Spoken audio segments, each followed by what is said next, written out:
할렐루야. 이 시간 하나님께 예배하는 저와 여러분 가운데 고난을 축복으로 바꾸시고 슬픔을 능히 기쁨으로 바꿔주시는 하나님의 놀라운 능력이 여러분의 삶과 가정 가운데 충만히 임하시기를 주님의 이름으로 축원드립니다. 우리 옆에 분들과 이렇게 한번 인사해 볼까요? 당신을 만나니 은혜가 넘칩니다. 또 한번 인사해 볼까요? 당신을 만나니 기쁨이 넘칩니다. 아멘. 그리스도 안에서 형제됨, 자매됨에 연합하며 즐거운 이유는 너무나도 많습니다. 그 중에서도 가장 좋은 이유는 뭐냐면 함께 있을 때 그 어느 때보다도 기쁘고 즐거운 일인 줄 믿습니다. 우리가요 그렇게 만날 때마다 더욱 즐겁고 더욱 기쁘고 더욱 행복해지는 그런 공동체가 되기를 원합니다. 사실 오늘 여러분과 함께 나눌 본문의 말씀은요, 작년 한 해를 마무리하는 가운데 또 다시 한 해를 시작하는 그 오랜 시간 동안 제 마음에 깊이 새겨지고 은혜가 되었던 말씀입니다. 그래서 그 은혜가 계속 잊혀지지가 않아서 청년부 주일 설교를 하는데 이 본문이 아니었는데 그 설교 앞전에 이 본문을 가지고 한 3분 정도 잠깐 제가 언급을 하고 또 이 본문을 붙들고 청년들을 축복해 주었습니다. 그러고 나서도요, 이 마음의 아쉬움이 가시지가 않는 거예요. 여러분, 좋은 맛있는 식당 있으면 막 이렇게 누구에게 전해주고 싶으시죠, 그렇죠?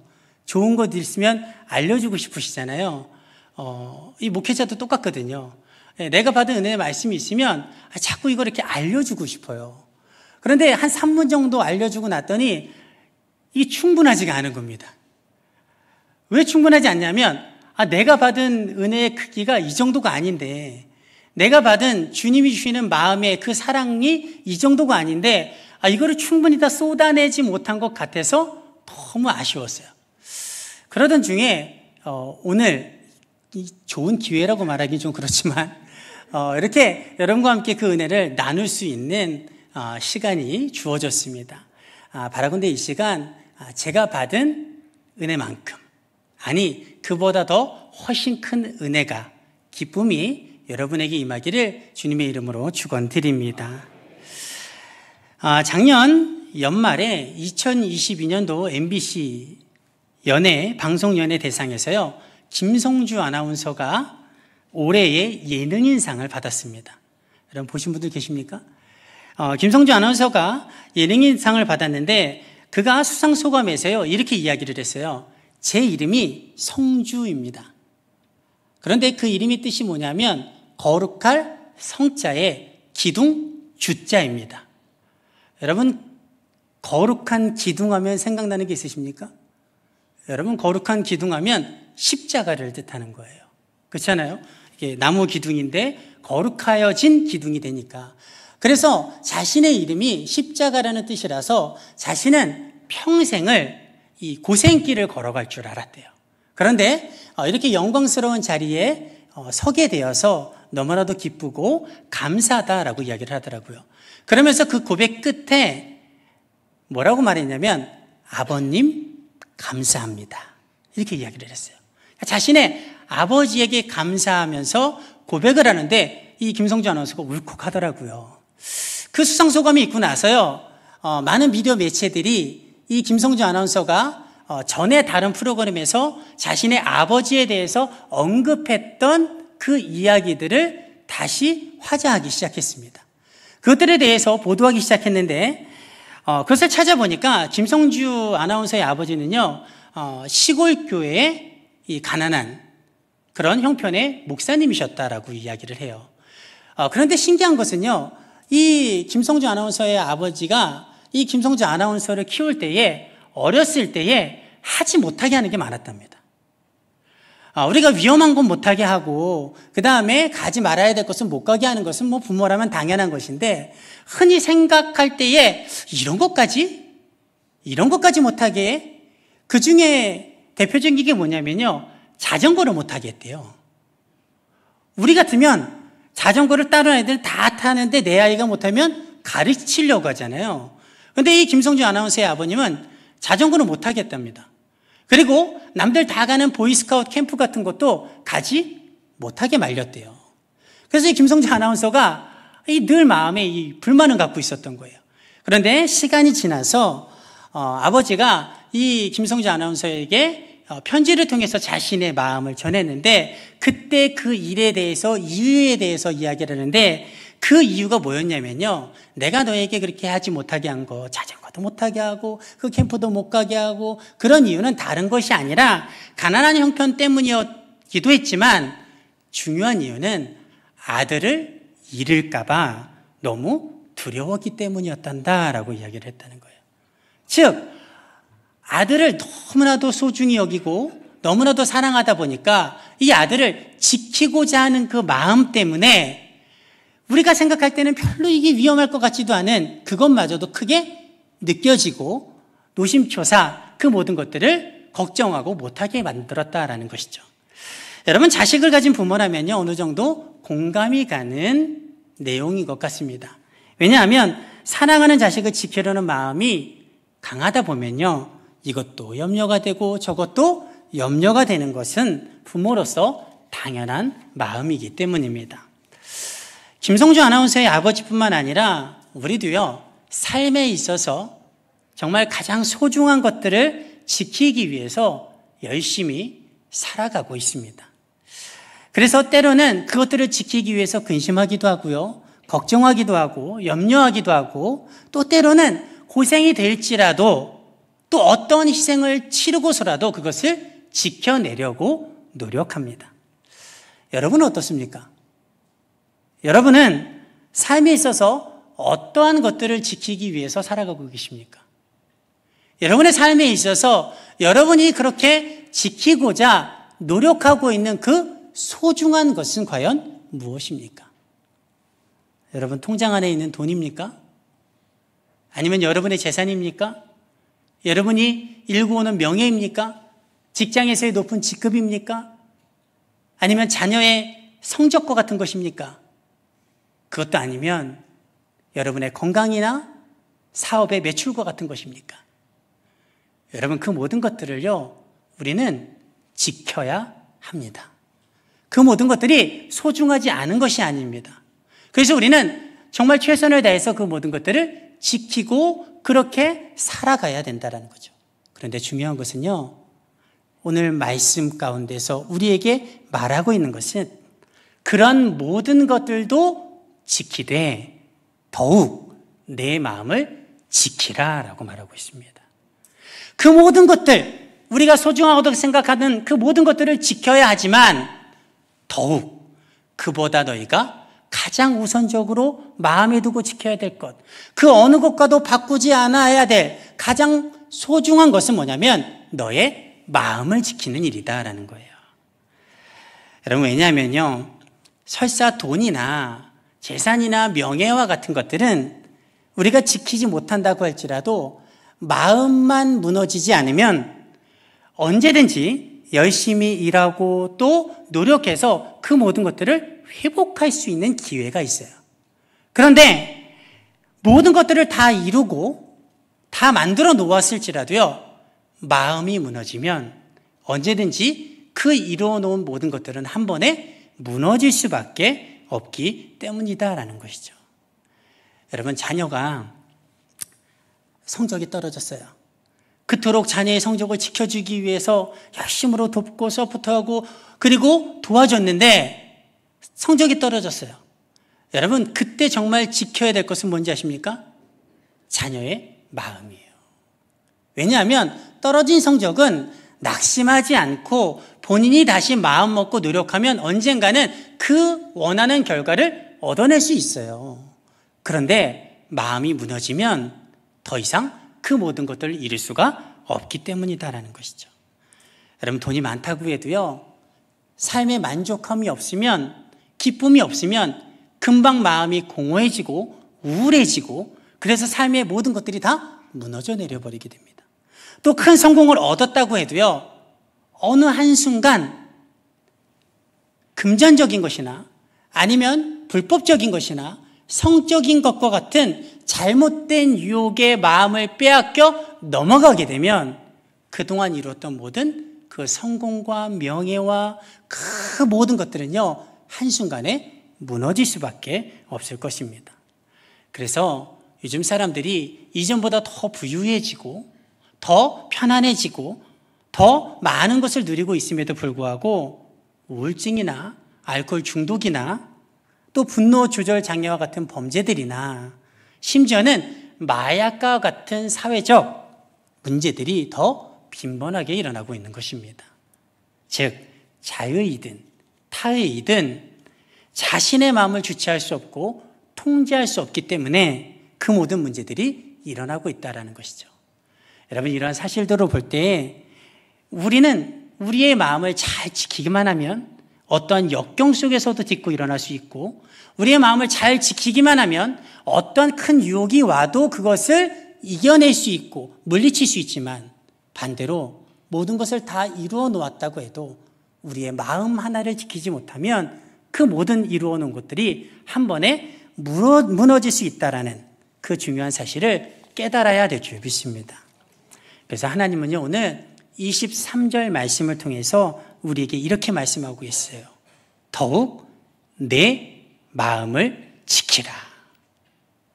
그리고 그렇게 해야만 하는 이유에 대해서 뭐라고 말합니까? 생명의 근원이 이에서 나기 때문이다.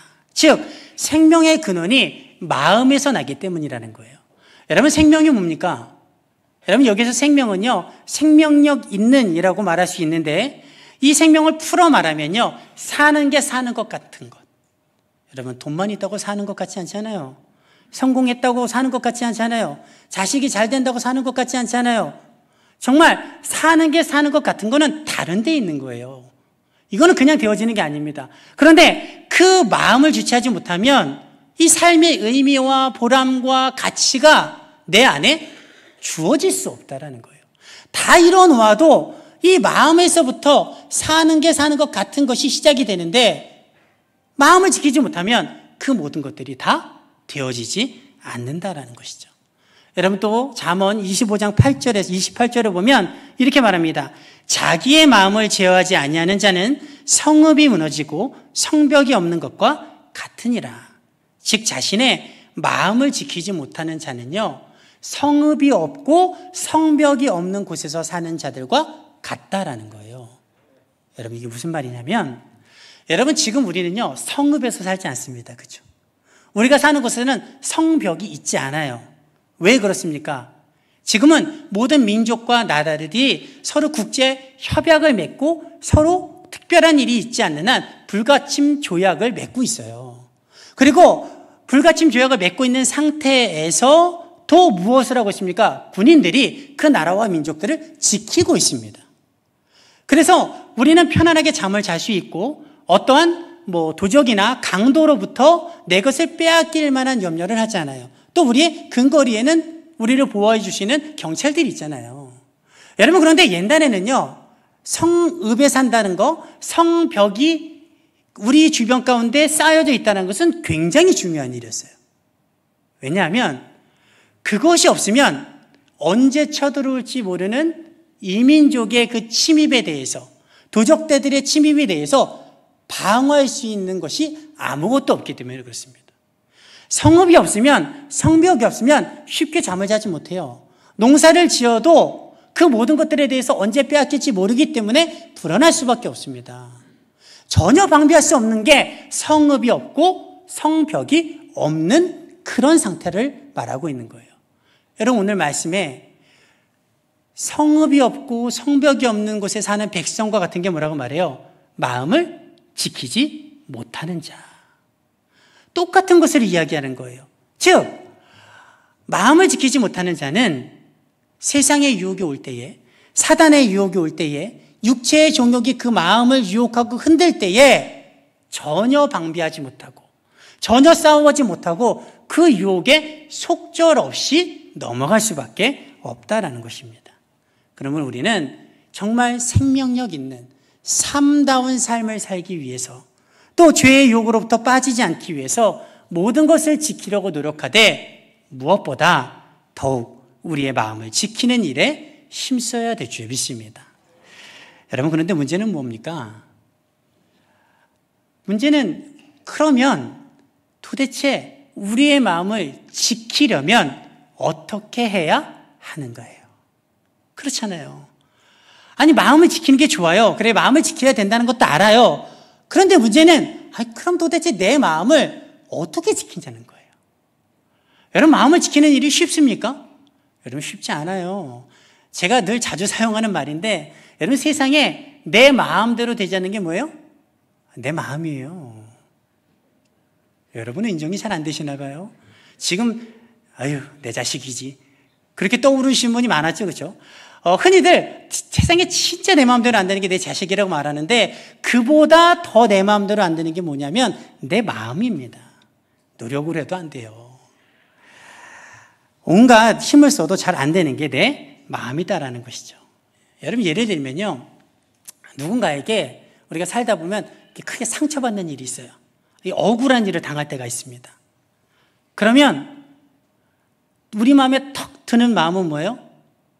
그 사람을 감싸주고, 그 사람을 포용하고, 측은히 여기고, 가엾게 여기고, 용서하고 싶고, 뭐 그런 마음 드십니까? 여러분, 아니잖아요. 우리 마음에 당장 드는 생각은 뭐예요? 눈에는 눈, 이에는 이. 저만 그런 것처럼 쳐다보지 마세요. 우리 똑같잖아요. 억울한 일 당하고 내가 큰 상처 받으면요, 당장 드는 마음은 눈에는 눈, 이에는 이라니까요. 어떻게 하면 되갚아줄까? 어떻게 하면 이 원통함이 풀릴까? 아니, 그 정도만 바랍니까? 내가 당한 거 그 이상으로 갚아줘야 속이 시원할 것 같잖아요. 그래서 어떻게 갚아줄까? 어떻게 뻔때려 보여줄까? 이런 마음이 들지 않습니까? 그러나 우리는 그 마음에서 끝나지 않아요. 당장 조금 있으면 무슨 마음이 듭니까? 그래도 그런 마음을 품지 말아야지. 나는 예수 믿는 사람인데 그런 마음을 품는 것은 주님이 싫어하시는 마음인데, 우리 마음에 찔림이 되어서 어떻게 하면 그 사람을 용서할까? 어떻게 하면 그 마음을 내 마음에서 몰아낼까? 어떻게 하면 측은히 여기는 마음을 가질까? 그래서 내 마음에 든 그 보복하고 싶은 마음, 뭔가 좀 뻔때려 보여주고 싶은 그 마음을 밀어내려고 노력하잖아요. 그래서 몰아내야지, 잊어야지. 그렇게 노력하다가 안 되면 책도 보고, 그래도 안 되면 영화도 보고, 그래도 안 되면 운동도 해보고, 그래도 안 되면 여행도 가보고, 온갖 노력을 다 하지 않습니까? 그러면요, 어느 정도는 돼요. 어느 정도는 된다는 게 뭔지 아십니까? 잊혀지는 거예요. 그런데 이게요, 사라지잖아요. 시간이 지나서 어느 날 문득 또 그 감정이 올라오기 시작해요. 그러면 다시 그 처음 마음으로 돌아가게 되는 거예요. 또다시 그 억울함으로 인하여서 보복하고 싶은 마음. 그러다가 혹 그 사람을 마주치는 날이면 어때요? 그 모든 노력은 숲으로 돌아가죠. 마음에 있던 분노가 여기까지 끌어올라요. 여러분, 이게 우리의 마음이라는 거예요. 내 마음대로 노력으로 되어지지 않는다라는 것이죠. 여러분, 성경 속에서도요, 그렇게 자신의 마음을, 잘못된 마음을 통제하지 못하고 제어하지 못해서 축복의 길을 가다가 멸망의 길을 가게 된 인물들을 우리는 쉽게 찾아볼 수 있습니다. 가장 대표적인 인물이 누구냐면요, 사울 왕입니다. 여러분, 사울 왕은 이스라엘의 첫 번째 왕입니다. 근데 그 사울 왕을 처음 세울 때에 그 스토리를 보면 사울 왕이 얼마나 하나님과 사람 앞에 인정받는 사람이었는가를 알 수 있어요. 원래 사무엘 선지자는 왕을 세우고 싶어 하지 않았습니다. 그런데 이스라엘 백성들이 주변의 다른 나라들을 보니까 왕이 있어요. 그러니까 그 나라가 강한 것이 왕 때문인 것 같아. 그래서 자신들에게도 왕을 세워달라고 요청을 합니다. 그때에 사무엘 선지자가 그것을 듣고 거룩한 분노가 일어나죠. 왜 거룩한 분노가 일어납니까? 아니, 너희에게 왕이 없느냐? 하나님이 계시지 않냐? 우리의 왕은 하나님이신데 하나님으로서 너희가 부족하냐? 너희가 어찌 참담하게 너희 입술 가운데 하나님 외에 다른 왕을 세워달라고 말하느냐? 그런데 하나님께서요, 사무엘의 그런 거룩한 분노를 들으시고도 그냥 세워줘 그러세요. 저들이 원하는 대로 왕을 세워주라라고 말씀하세요. 그리고서 하나님께서 기름 부어 세우라고 한 왕이 누굽니까? 그게 사울 왕이에요. 즉 하나님이 보시기에도 이만하면 괜찮아. 이 사람이면 너희의 왕이 될 만해. 너희를 이끌어갈 만해. 그래서 세운 게 사울 왕이에요. 즉 하나님 앞에 인정받는 사람이었다는 것이죠. 그리고 사울 왕이 처음에 세워질 때에 그의 이야기를 보면요, 사울 왕은 믿음은 물론이고 그리고 겉 외모는 너무나도 수려했죠. 이스라엘 중에 가장 준수한 자였고 어깨 하나가 더 키가 큰 자였고 그리고 그의 인품도 효심이 가득한 자였어요. 어느 것 하나에서나 빠지지 않는 하나님과 사람 앞에 인정받는 사람이었다는 것이죠. 여러분, 그런데 그랬던 사울 왕이 축복의 길을 잘 걸어가다가 멸망의 길로 치닫게 되어서 결국에는 멸망으로 끝나요. 무엇 때문에 그렇습니까? 전체적인 흐름을 살펴보면 그의 마음에 자리를 잡고 있었던 교만함이 그를 망친 것이고 결정적 계기가 되었던 그 사건은 뭐냐면요, 다윗을 향한 시기와 질투의 마음 때문이었어요. 다윗을 향한 시기와 질투의 마음이 계기가 되어서 결국에는 그가 멸망의 길로 치닫게 되었다는 것이죠. 사무엘상 18장 6절에서 9절을 보면요, 이렇게 이야기합니다. 무리가 돌아올 때에 곧 다윗이 블레셋 사람을 죽이고 돌아올 때에 여인들이 이스라엘 모든 성읍에서 나와서 노래하며 춤추며 소고와 경세를 가지고 왕 사울을 환영하는데 여인들이 뛰놀며 노래하여 이르되 사울이 죽인 자는 천천히요 다윗은 만만이로다 한지라. 그 다음 말씀이 뭐라고 말해요? 사울이 그 말에 불쾌하여 심히 노하여 이르되 다윗에게는 만만을 돌리고 내게는 천천만 돌리니 그가 더 얻을 것이 나라 말고 무엇이냐 하고 그날 후로 다 사울이 다윗을 주목하였더라 라고 이야기를 해요. 보세요. 사울이 다윗을 더 높이는 말을 듣고 불쾌했어요. 시기와 질투가 일어났어요. 그럴 수 있어요. 그런데 제어하지 못했어요. 이것이 무엇으로 바뀌었습니까? 분노로 바뀌었어요. 분노로 바뀐 것이 거기서 끝나지 않았어요. 그것이 지속되었어요. 말씀이 뭐라고 말해요? 그 후로 다윗을 주목하여 보았더라. 아이고, 키워줘야 되겠다, 왕으로 세워줘야겠다, 그게 아니었어요. 어떻게 하면 꼬투리를 잡아서 끌어내릴까? 어떻게 하면 잡아 죽일까? 그리고 그 이후의 사울의 행보는 우리가 잘 알고 있듯이 그 다윗을 어떻게 해서든 잡아 죽이려고 쫓게 되었고 그리고 마지막에는 멸망길로 들어서게 되었다는 거예요. 여러분, 무엇이 사울 왕을 그렇게 만들었습니까? 그 흔한 시기하고 질투하는 마음을 주체하지 못해서, 그것을 통제하지 못해서, 그것이 분노가 되고 그것이 마음속에 지속적으로 자리 잡아서 그의 삶을 멸망 가운데로 이끌게 되었다라는 것입니다.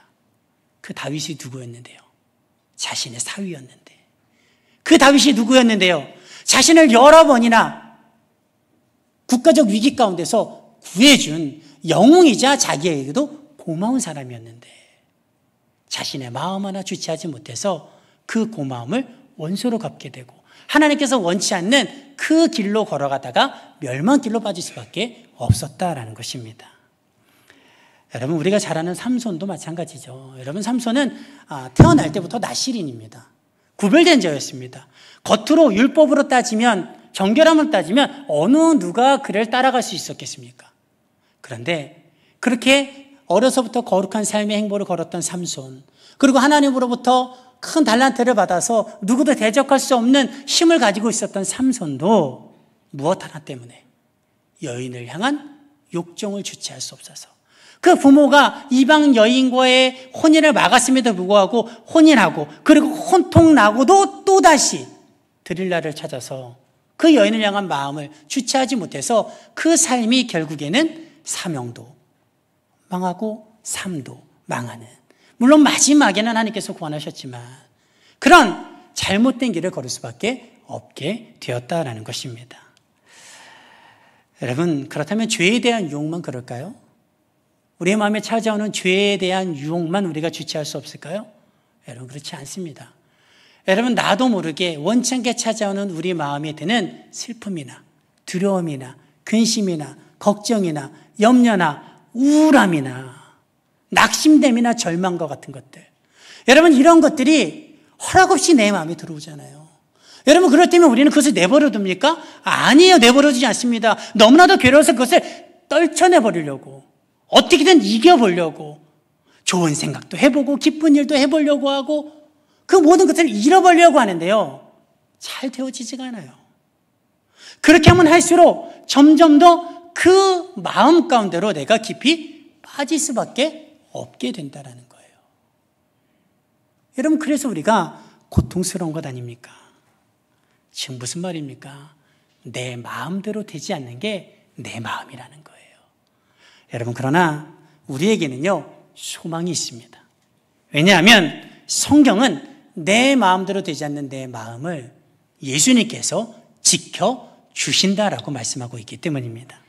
빌립보서 4장 6절에서 7절을 보면 이렇게 이야기합니다. 아무것도 염려하지 말고 다만 모든 일에 기도와 간구로 너희 구할 것을 감사함으로 하나님께 아뢰라. 그리하면 모든 지각에 뛰어나신 하나님의 평강이 그리스도 예수 안에서 너희 마음과 생각을 지키시리라. 여러분, 여기서 마음과 생각을 지키신다 해서 이 지키신다라는 것은요, NIV 영어 성경에서는 가드라는 단어를 쓰고 있어요. 즉, 예수님께서 죄의 유혹으로부터 우리를 보호하신다는 거예요. 어디를 보호하십니까? 우리의 마음을 보호하시는 거예요. 그 유혹에 빠지지 않도록 주님이 우리를 가드처럼 보호하고 계신다는 겁니다. 여러분, 그리고 우리의 마음 가운데 슬픔이 찾아올 때, 걱정이 찾아올 때, 근심이 되고 나도 모르는 염려가, 두려움이 나를 덮을 때에 하나님께서 그 모든 것들로부터 우리를 지키셔서 우리 안에 참 평안이 누려질 수 있도록 우리를 도우시는 줄 믿습니다. 그러나 중요한 것은요, 모든 사람이 그것을 누릴 수 있는 것이 아니라는 거예요. 성경은 그 뒤에 분명히 말합니다. 기도하고 간구하고 감사함으로 아뢰는 자에게. 즉, 내 마음의 문제마저도 내가 해결하지 않고 내 마음의 문제를 하나님께 내어 맡기고 그 마음을 주관해달라고, 지켜달라고 기도하고 간구하는 자에게 하나님은 친히 임재하셔서 그 마음을 주관하시고 지키시고 보호해 주신다는 것입니다. 그런데 안타까운 것은 수많은 크리스찬들이요, 육신의 질병이나 자녀의 문제나 삶의 다른 문제를 가지고서는 하나님께 내어 맡기고 열심으로 간구하는데 정작 마음의 문제를 가지고서는요, 하나님 앞에 쉽게 꺼내놓지 않는다는 거예요. 우리 아까 365장 찬양했잖아요. 슬픔, 마음 있는 사람, 주 예수 앞에 아뢰오라라고 찬양을 하는데 기도할 때는요, 육신의 문제를 가지고 기도하고 자녀의 문제를 가지고 기도하고 삶의 문제를 가지고 기도하는데 마음의 문제가 올 때는요, 그것을 꺼내놓을 생각조차 못한다라는 것이죠. 근데 성경은 뭐라고 말해요? 기도하고 간구하고 감사함으로 아뢰는 자에게. 그 마음의 문제를 내가 가지고 있으면 내 문제로 끝나는 거예요. 근데 그것을 하나님 앞에 내어 맡기면 하나님께서 우리의 마음을 지키셔서 죄의 유혹으로부터 우리를 보호하시고, 그래서 죄에 빠지지 않게 하시고 세상의 유혹으로부터 우리를 보호하셔서 온전히 정결한 길을 걸어가게 하시고, 또한 슬픔과 공허함과 우울과 절망이 나를 흔들 때에 나를 지키셔서 그 모든 것 가운데서도 평안함을 누리게 하실 줄 믿습니다. 여러분, 겨울이 되면요, 기온이 내려가고 땅이 꽁꽁 얼어붙습니다. 그리고 그 위에 눈이 하얗게 내리면요, 이전에 푸르렀던 들판이요, 다 새까맣게 변해요. 다 얼어서, 꽁꽁 얼어서 비틀어져 말라버립니다. 모든 풀들이 하나같이 다 말라 비틀어져요. 그런데 신기한 것은 뭔지 아십니까? 봄이 되면요, 그 꽁꽁 언 땅에서 다 말라 비틀어진 그 식물들이었던 그 땅에서 어느 순간 새싹이 돋아나고 어느새 푸르디 푸른 벌판으로 뒤바뀌어져 버린다는 거예요. 여러분, 어떻게 그럴 수 있습니까? 그것은 바로 잎과 줄기는 그 언 땅에서 같이 얼어서 말라 죽어버렸지만 그 밑에 있는 뿌리, 그리고 씨앗 안에는요, 생명이 머금고 있기 때문입니다. 즉, 생명을 품고 있으면 지금은 언 땅인 것 같아도 지금은 아무것도 없는 황량한 땅인 것 같아도 생명이 품어진 그 땅은 시간이 지나면, 때가 되면 어느새 푸르고 번성한 들판으로 바뀌어지게 되는 것입니다. 오늘 성경은요, 우리에게 모든 지킬 만한 것 중에 더욱 내 마음을 지키라. 생명의 근원이 이에게서 남이니라 라고 말하고 있습니다. 즉 마음이 무너지지 않으면, 마음만 잘 지키면 때때로 삶에 무너지는 일이 있어도, 넘어지는 일이 있어도, 황량한 벌판과 같이 모든 것이 다 없어진 것 같은 때를 만날지라도 그 마음만 무너지지 않으면 그것은 잠시일 뿐 이내 곧 다시 회복하고 일어서서 번성하고 형통한 삶으로 바뀌어질 줄 믿습니다. 그러나 그 마음을 지키는 것은 내 힘으로 되지 않는다는 것을 우리는 다시 한번 깨달아야 될 줄 믿습니다. 오직 하나님이 지켜주셔야 합니다. 여러분, 우리 하나님은요, 전지전능하신 하나님이십니다. 하나님은 우리의 질병을 고치실 수 있는 능력이 있으십니다. 하나님은 우리의 자녀의 길을 열어주시는 능력이 있으십니다. 하나님은 우리의 모든 막혀진 문제를 여실 수 있고 능히 모든 축복을 부어주실 수 있는 하나님이신 줄 믿습니다. 그리고 우리 하나님은 우리의 모든 마음의 문제마저도 지키시고 해결하시고 흔들리지 않게 붙잡아 주실 수 있는 그 능력의 하나님이신 줄 믿습니다. 바라건대 저와 여러분이 마음의 힘듦 가운데 하나님 앞에 내어 맡기기를 원합니다. 육신의 문제가 올 때만 하나님 앞에 내어 맡기고 기도하는 자가 되지 말고, 죄의 유혹이 올 때에도 하나님 앞에 그 죄의 유혹을 이기게 해달라고 기도하고, 마음의 슬픔이 올 때에도 하나님 이 슬픔을 주관하셔서 내 그 슬픔을 기쁨으로 바꾸게 해달라고 내어 맡기고 기도하기를 원하고, 절망이 올 때에, 우울함이 올 때에, 공허가 나를 뒤덮일 때에, 그럴 때에도 하나님 앞에 내어 맡기고 나의 마음을 도와달라고, 붙잡아 달라고, 내 마음을 지켜달라고 그렇게 부르짖음으로써 하나님께서 그 마음을 늘 주관하셔서 늘 하나님과 화평케 하시고 담대한 삶을 살아가게 하시고 평안한 삶을 살게 하시는 그런 축복이 저와 여러분 가운데 충만히 임하시기를 주님의 이름으로 축원드립니다. 사랑의 아버지 하나님, 사실은 육신의 문제뿐 아니라 마음의 문제 때문에 얼마나 괴롭고 힘든지 모릅니다. 하나님, 내 마음에 힘들 때에 주님 앞에 기도하고 간구하고 부르짖으면 모든 지각에 뛰어나신 하나님의 평강이 우리의 마음과 생각을 지켜주신다는 이 말씀이 생각나게 하여 주시옵소서. 그래서 늘 죄의 유혹으로부터 이길 수 있는 삶이 되게 하여 주시옵소서. 하나님의 마음을 지키심으로 말미암아 슬픔과 우울과 절망과 낙심과 근심과 염려와 두려움과 같은 것들은 잠시 머물 뿐 오래 머물러 우리를 미궁 가운데로 빠뜨리지 못하도록 우리를 붙잡아 주시옵소서. 우리의 마음을 다스려 주시옵소서. 우리의 마음을 주관하여 주시옵소서. 그래서 언제나 영육간에 강건하고 그 마음이 하나님 안에서 참 평안과 기쁨을 누리는 삶이 되게 하여 주시옵소서. 이제는 우리 주 예수 그리스도의 은혜와 아버지 하나님의 그 크신 사랑하심과 성령님의 언제 어디서나 도우시고 이끄시는 사랑의 손길이 이제 육신의 문제뿐만 아니라 마음의 문제와 괴로움 가운데서도 모든 것을 하나님 앞에 내어 맡기고 도우심으로 기도하고 간구하고 부르짖기를 원하는, 그래서 주님 주시는 참 평안을 누리기를 원하는 우리 모든 성도님들의 삶과 가정과 일터와 그리고 삶의 모든 힘들고 어려운 자리자리마다 또 꿈꾸는 소망과 기도의 제목들 가운데 이제로부터 영원토록 함께 하시기를 간절히 축원하옵나이다. 아멘.